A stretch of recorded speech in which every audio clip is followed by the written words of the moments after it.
A Nigerian court has jailed Biafran separatist leader Nnamdi Kanu for life. The prosecution called for the death penalty, but the judge said that he must, quote, temper justice with mercy. The court found Kanu guilty of inciting deadly attacks on security forces and civilians, and it convicted him on all 7 of the charges. Now, the verdict ends a decade-long legal drama that centered on Kanu's campaign for an independent state in southeast Nigeria. Well, I'm joined now by DW correspondent Alyssa Chukwuma. He joins me now from Lagos. So for those who do not know, tell us, who is Nnamdi Kanu?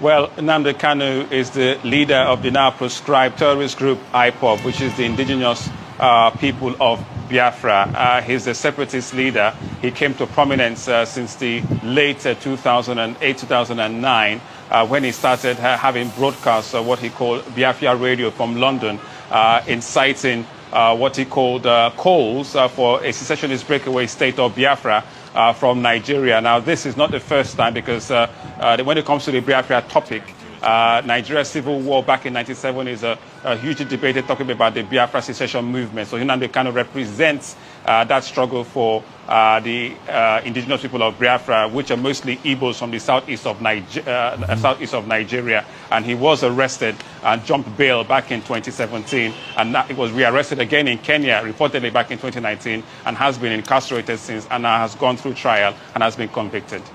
So Kanu has been given a life sentence. I mean, tell us more about the charges that he was convicted of. Well, his charges relate to terrorism, treason, and other related charges, including involvement with a now banned group, which is the indigenous people of Biafra, IPOB, which the government had banned as a terrorist group back in 2017. The judge said that the prosecutors had proved that Nnamdi Kanu's broadcast, which was done mostly from his radio Biafra in London since 2009, was inciting violence against the people and citizens and security agencies, majorly in the southeast, that his broadcast incited killings and all that violence that still spills till today in the southeastern region. We know that Kanu had a long history with the police, and we know that this case has dragged on for 10 years. What could the consequences of this verdict be? Well, it's pretty hard to say, because when it comes to the case of Nnamdi Kanu, you often have comes around with emotions, tense emotions, protests, violent clashes with police and security services, whether he's being brought to court or whether his case is being heard.